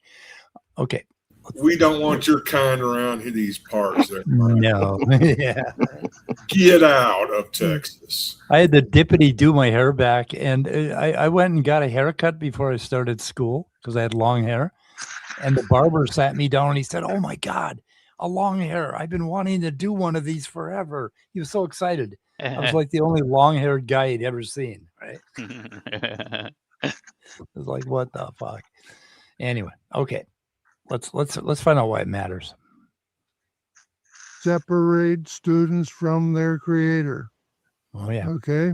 And it's deceiving and it's disrupting, confusing, upsetting for students, and it's got to change. We got to bring truth back to public education, all Yes, we education, do. as far as life is concerned. And Because every time I've been to school, the first person I walk through the gate of school and I go, "Oh, hello, Jesus." I always say that first because he's standing right there, you know. Yeah. So, and it is confusing when they make him leave. Yeah, he just kind of walks slowly with his head down, you know, kind of embarrassed. Well, normally he goes out and stands in front of the girls' school. Oh shit! Did I mention that? I actually used dippity do on my hair because it was still long, so I had to paste it back, basically. And if they saw one hair over my ear, the deans would have killed me in Texas. They would have shot me. Crazy. Okay. I want to get to a part here. People can go to our atomic biology website or God's biology website. We need help of all kinds. Is this fucking guy on death's door or what? I know, right? I'm sitting here like, is this? He might actually already be a corpse. I think the previous image with Darwin up on strings, it was actually inspired by him. He's currently being puppeted using fishing line, and you know, they're just kind of working him for the camera. I think Top Dog thought he was Joe Biden. We need people like yourselves to spread the word. We need now some money for advertising. I'd like to hire some staff so we can make this, you know, work sooner rather than later, because souls are being lost like every day, and that trend has to be reversed. I'm about to type up a fake resume to send this guy. Yeah. Let's see if I can get hired. I think it's darling that they've recognized in this point in life that they are on the losing side. I think this is fantastic. Yeah. Yeah. Well, we're getting more and more heathens every day. That people are just, you know, leaving the church like no tomorrow. Oh my God, everything's terrible. Welcome to the beginning of Europe back in the 1970s and 80s.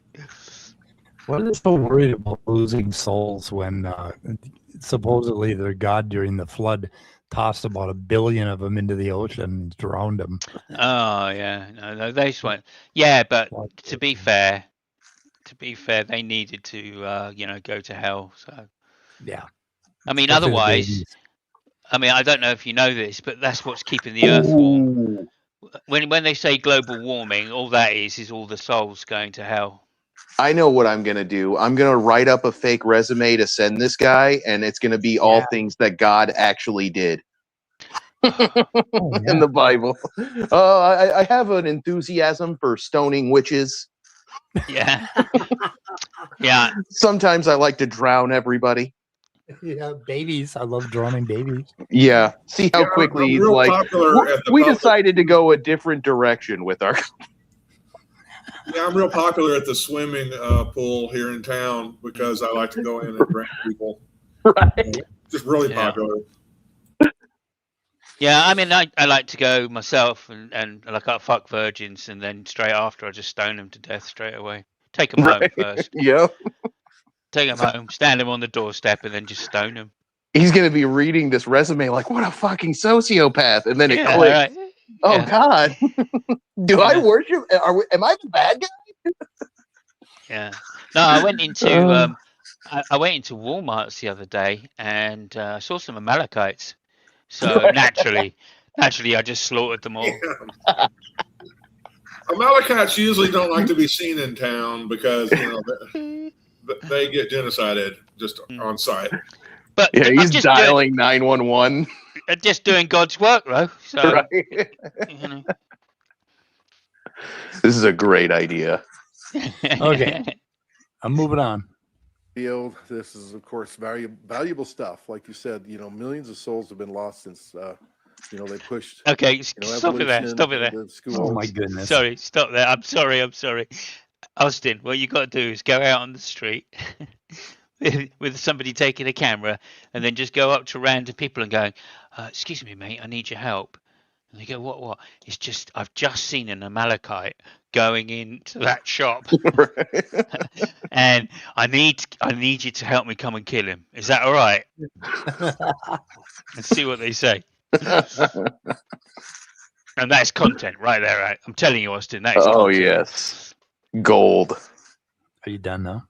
Yeah, I'm done now. In 1963, and took prayer out of the school, took God out of the school. So atomic biology is a better way of looking at biology. We appreciate all your efforts in this area and the educational tools. Said by one non-biologist to another non-biologist. Right. And for reminding us to be thankful about the fact that God cares for us every single day. So much. And despite the fact that some more than others in that lineup, and he has a lot going on, he cares about each and every one of us, and we should be. He cares about each and every atom. Thankful, and thank you for that reminder. And God, Here and thanks once again.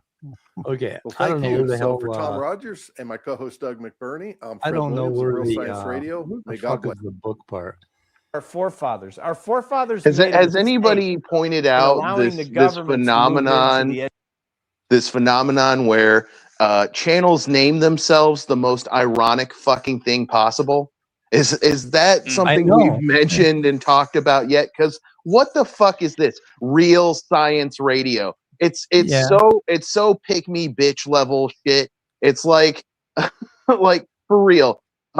If you're purveying real science, you don't have to fucking declare it in the title of your channel. It's like when somebody says, I'm a critical thinker. I'm a free thinker. Like, you don't have to declare that if you actually are a critical thinker. We'll see you doing critical thinking and we'll go, oh, that guy's a critical thinker. Saying that's some good critical thinking going on there. Right, yeah, exactly. Like it's so it's so performative. Yeah, that's exactly what I told my son. No scientist would say real science.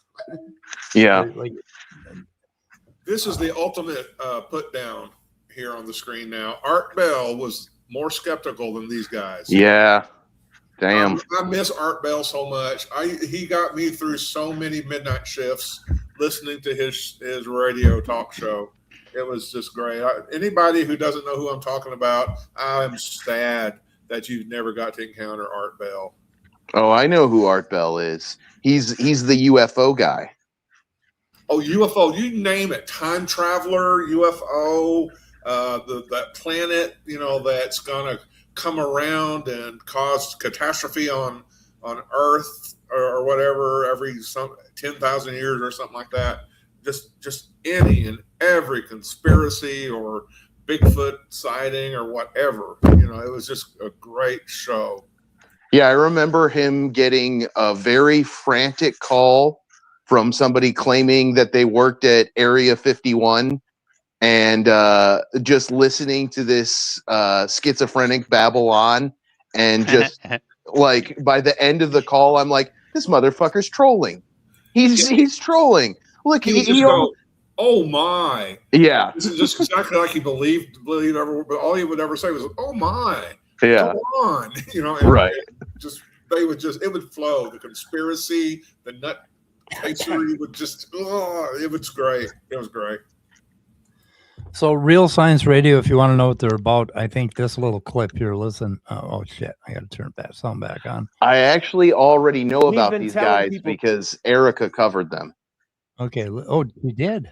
Yep. Oh, okay. Listen. Get your children out of the government schools. Don't try to reform the government schools.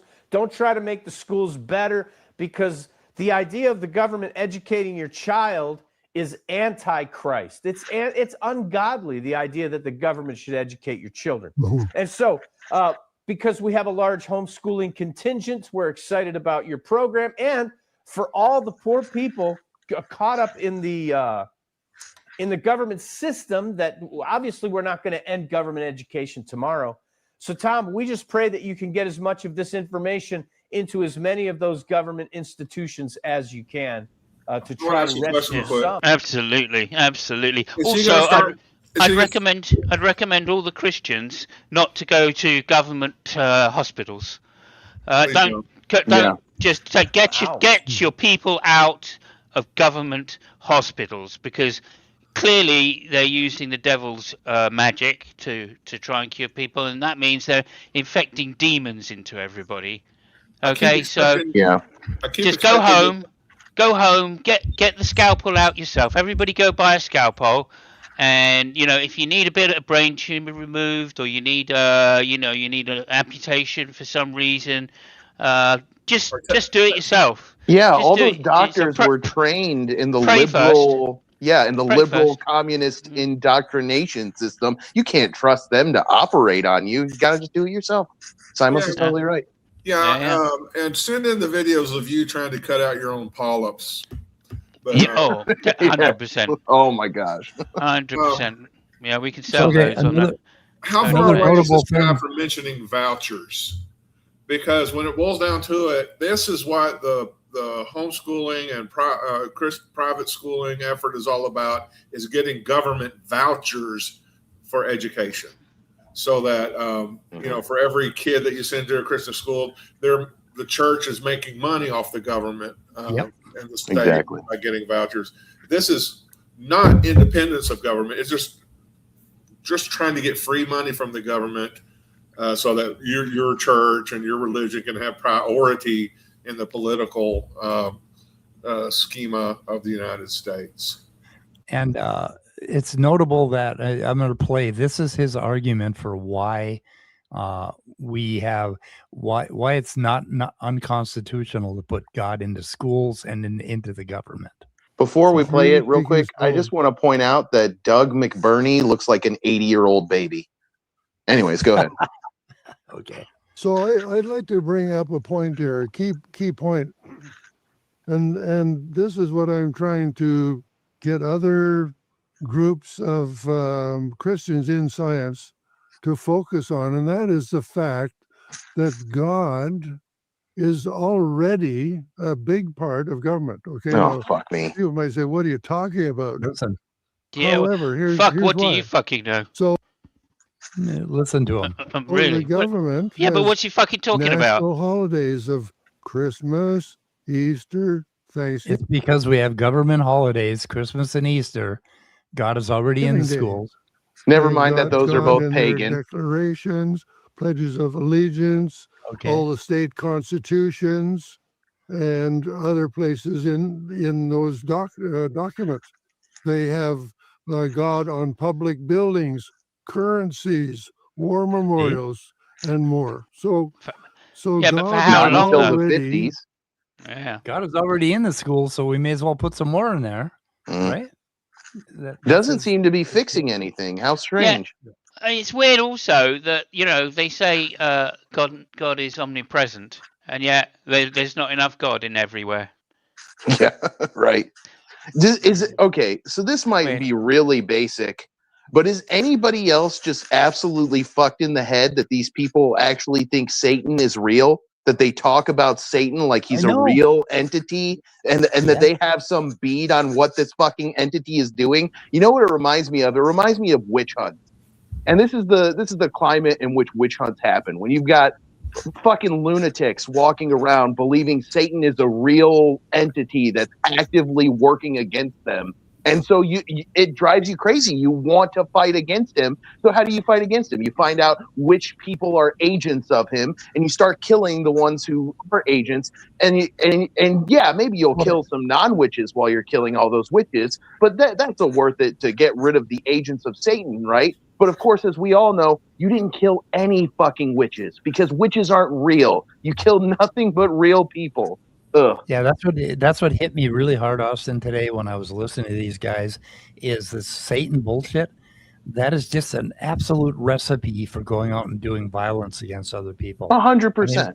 It's fucking war. I mean, if Christianity got into the government, into the schools, we would be at war constantly in this country, and we would be persecuting left and right. I mean, it'd be fucking unbelievable. You tell people there's a supernatural monster trying to ruin their lives. They're not going to go to church and pray. They're going to go to the fucking local gun store and buy every firearm they can. And then they're going to go into a mosque and they're going to blow everybody in there away because they think that's where Satan lives, is in the churches dedicated to other faiths. Yeah. Mind blowing. You know, ever so often you'll find a Christian who suddenly starts flopping around everywhere and you know, growling or something like that, and then a bunch of Christians get together and they shout at them in God's name, and then suddenly they're better. That proves Satan is real. Mm. Yep. Yeah. Yeah. So this is my little depiction of these two guys. Yeah. Yep. Yep. With getting their messages through the radio signals from God up there. So anyway, that's pretty cool. So can you zoom in on Jesus' finger and see if it's brown? I see a little brown on the tip there. I see it. Is it brown? I don't know. Let me see here. Enhance. Enhance. Oh, it is brown. It's brown. Yep. See? Okay. Up All the right. butt. That proves it. That confirms a little bit of an interest that these boys on this channel seem to have. Okay, so this is the textbook that he claims should be used in 11th grade and college to replace biology textbooks that he wrote. He wrote this book. And like right here, they have they tell you what all the things in the cell are. Mm-hmm. And we have ribosomes are particles God makes to convert the RNA instructional code in our cells to manufacture various proteins. The mRNA is whatever. So God makes those things. Fucking hell. I'm curious. How does he do that? Does he have like a little fingers? He has a little atomic sized wrench that he has to grab with tweezers, and he's got to bolt the electron onto the. Oh man, that's what he does. No, it's wild. No, it's nothing like that. He has this attachment that he puts on well, I mean, you know, he puts it on his dick and then he pumps it, right? And that builds up enough pressure to give the calcium, calcium pump. Okay, so all of these various phenomenal little machines have to be constructed within our cells using the correct numbers and right types of atoms, all precisely assembled and fastened together in the proper sequence, and with the breath of life added to them to make them live and function. Without the breath of life, they won't do anything. Yeah, do you know the breath of life? That's Egyptian. Comes from Egypt. Breath of life. Yeah. The Ankh sign. Yeah. The Ankh sign is the breath of life, and notice that it's an Egyptian idea, right? Not saying that the Christians have stolen it. But they did steal it because, of course, one of the early symbols in Roman Christianity wasn't a crucifix; it was the Ankh sign. You know what I think is the weirdest and most tragic thing about this is this book had to be written by somebody who doesn't realize that nature is plenty fucking cool enough without you having to make up a bunch of fairy tale bullshit. And this person just has no appreciation for nature, no appreciation for the wonder that the actual universe contains. No. And so he has to make up a fucking fairy tale so that it panders to his ego more. Ugh. Yeah. And it's actually blasphemous if you're 100%. If you're an old earth creation or Christian, it's blasphemous. He's blaspheming nature, right? He's saying that God's creation is too stupid to do anything. It takes God's mind to keep it going. Not just that, he's saying that God is a deceiver. He's saying that God made a universe that looks old, that looks evolutionary, but it's a fucking lie. It's meant to test our faith or trick us, which most theologians are going to reject, because then God could be lying about the soteriological approach to salvation. God could be lying about the redemption. God could be lying about the resurrection. So most theologians are going to reject that, the idea that God is deceptive, because it doesn't give you any clear path to heaven or clear path away from hell. Good Lord. Okay, so then he says the theory of evolution as the cause of life is now considered by many to be factually falsified. And that is a very good thing for our nations. How about as the cause of life is now considered like never been a thing? Yeah, right. This thing evolution never purported to explain. And it is time for science teachers to teach truth. This is in his fucking textbook. And go where the evidence leads without reprisal, especially in the field of constructing living cells and entities, including us. And then our cells are irreducibly complex, meaning they could not function without having all their parts in place, including the breath of life from their beginning. This is another strike against the theory of slow change evolution as a cause of life. No, it's just a demonstration of irreducible stupidity. He's got one here. They've included in chapter 7 one of the principles of life under dead dogs don't bark. Although the dog has every needed atom and molecule precisely assembled and placed for its eyes, ears, nose, teeth, heart, legs, brain, etc., without the breath of life, it is not going to move itself 1 millimeter. The creator's he's citing James Tour here. Do you see up here at the top? Hang on a second. He's citing James Tour. He does. Wow. So not only is he just like stupid as hell and writing bullshit in a book, he's also quoting people who have been thoroughly refuted, over and over and over. Yeah. Also, he also was quoting what's his name, Behe as well, wasn't he? Yep. That's irreducible complexity is Behe's brainchild, and I think even he doesn't really stand behind it anymore. Look at his fucking illustration in his book for Taste Anatomy, and it says on the bottom, Shutterstock. Yeah. Yes, this was a very lazily thrown together little propaganda pamphlet. He wants this for 11th graders and college students. But the people on the panel, the radio guys, they said, well, no, we should introduce this in 6th grade. Well, I'm thinking more like preschool, maybe. I don't know. Yeah.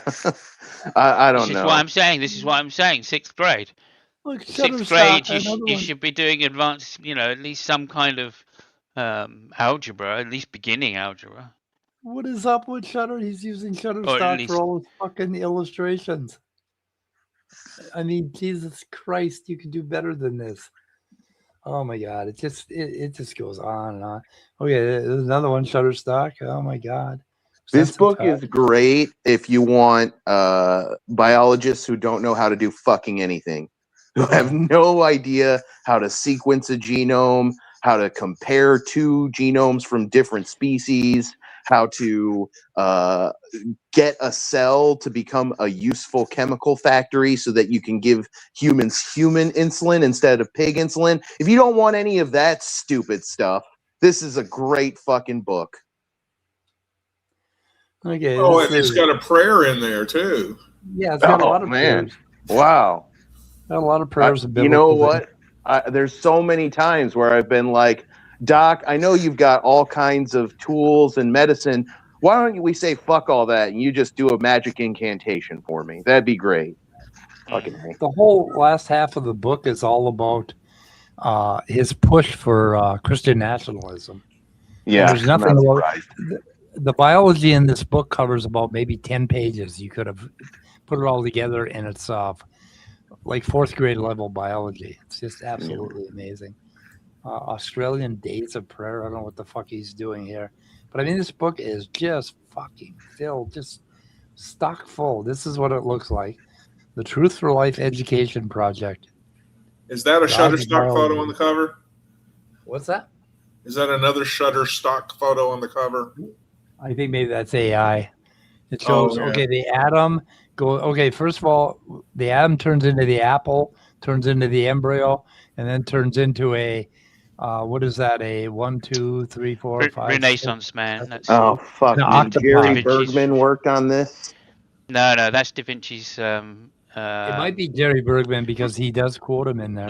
I'm almost certain that's who it is. That's Da Vinci's Renaissance man.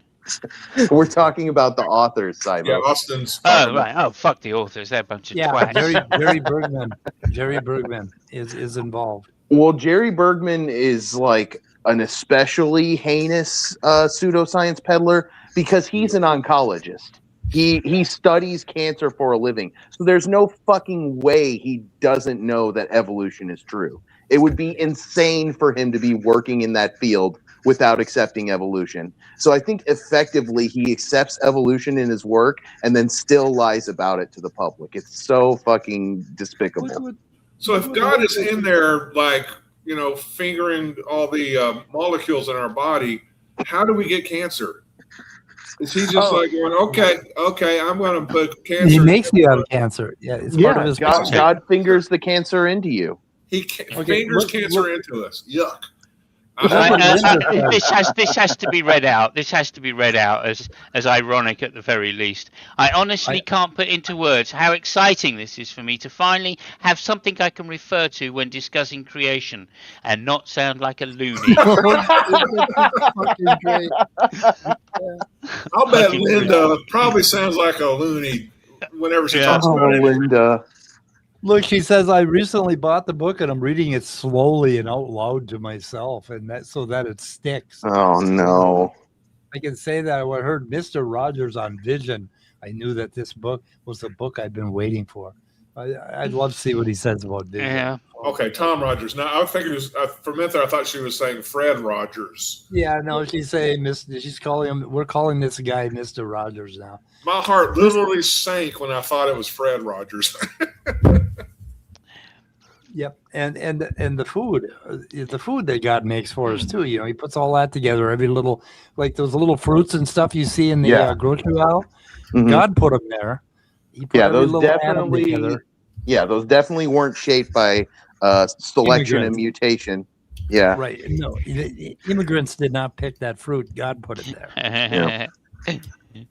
So that's why we don't eat exactly immigrants. what wild versions of those fruits look like. No change whatsoever.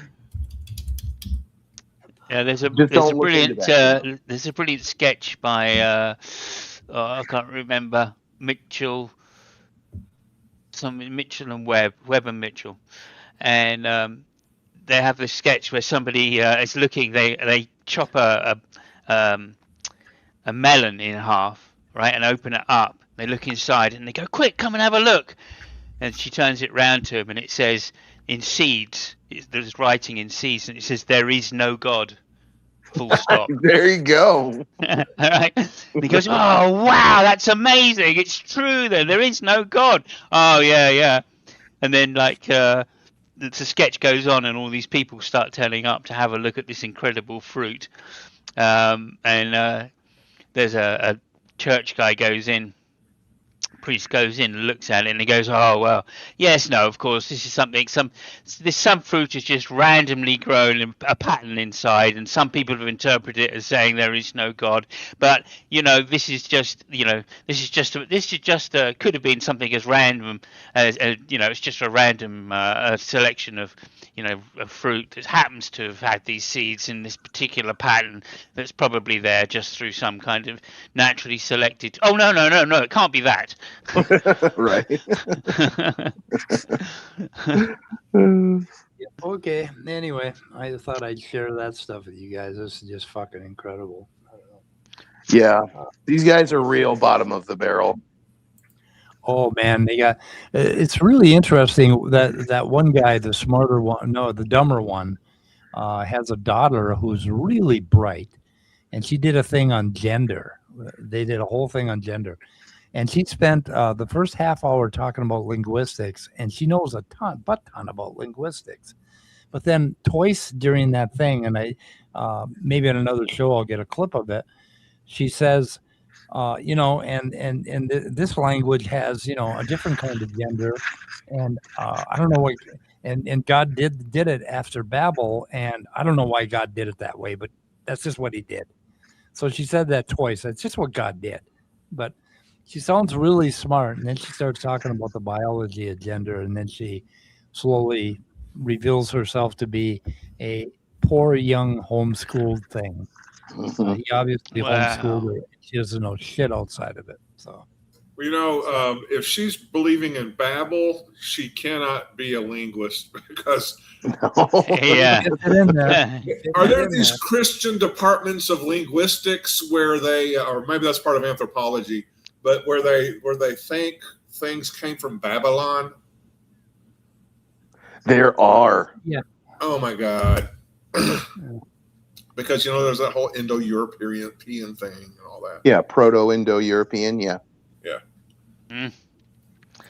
Yeah, which also is when they say Indo-European, that includes Sanskrit.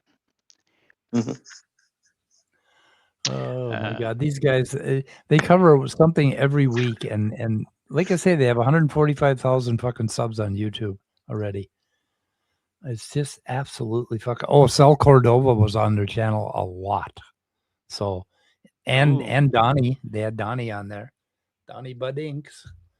Donald Deals Badinsky. Donald Badinsky. Mic drop. This changes everything. I don't know where the hell. I don't know where the gender thing is. Oh, here she is. Nice clickbaity titles. Yeah.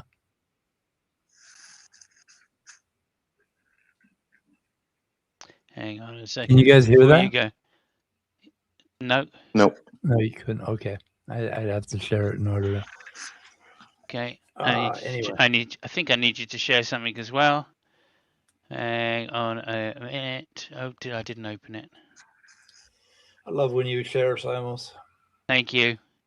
Hang on. There we go. You could share that for me. Oh, where are you? It's on the bottom, right next to me, or it might be in the middle. Perfect. Yeah. It's a sign. So after the guy comes out and says, "Oh no, it's not that. It's not evolution," he says, "Oh, so what are you going to do now?" And the priest goes, "Well, I'll probably go sleep with a prostitute." Yeah. Right. Yeah.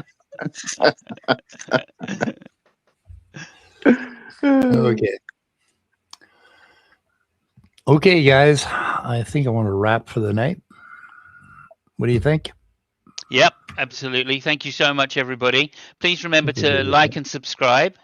We're nearly at 1,000 now, dude. I know. Nearly at 1,000. That's fantastic. Yeah. 76 to go. And 76.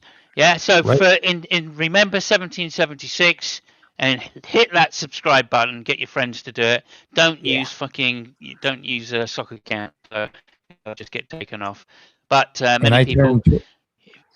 Go ahead. I turned 27,601 today. So just so you know, okay. I'm getting up there in years. Yeah, and what do you have to divide that by? Oh, I suppose if you multiply that by 64,000 quadrillion. Yeah. And divide by 150. Divide by 150. No. You need to multiply by. You need to turn it into seconds first, don't you? To know how many blood cells God has recreated in you. How many seconds I've been alive? I should do that. Anyway, there you go. Look, I have to go. Oh, thank you, I Killed Earl. Thank you for the like. Okay, guys. Oh, well done on finding a roommate. Yeah, good. Remember, 75% of college students stop being Christians, and those are rookie numbers. We need to get those numbers way, way up. We need to get those at least into the 90% 99. range. Yeah, 99.9, somewhere around there. Yep. Okay, boys and girls, we're going to end. Anybody have anything coming up? Austin, you're doing some stuff on your channel. You've done little bits here and there, but you never talk about it. Yeah, I've been adding 1 or 2 videos a week. Right now, refuting creationist talking points. I'm trying to refute every talking point on the list, and that's going to be a long project. This Saturday, tomorrow, we're doing another episode of Evidence, the Evolution Show with Ian Chen, and my buddy Jeremy is going to stop by, and we're going to talk about whales. Okay, cool. Yeah, and one of my favorite places. I'm working on Cell Cordova's. I'm working on Cell Cordova's protein orchard theory, and I'm hoping to do a video on it. We could do a thing together, Austin, if you want to talk about it. Yeah, that'd be fun. I have some insights as to why Cell is so blinkered about this protein orchard thing. Oh, I almost forgot to mention. Next Wednesday, I'll be on Creation Myths again. We're going to do a debate post-mortem on the Donnie Deals debate we did. Oh, good. Okay. Yeah. Cool. Awesome. Okay. We're out of here. Ready? Thank you, everybody. Yeah, and let's play the outro music. Outro.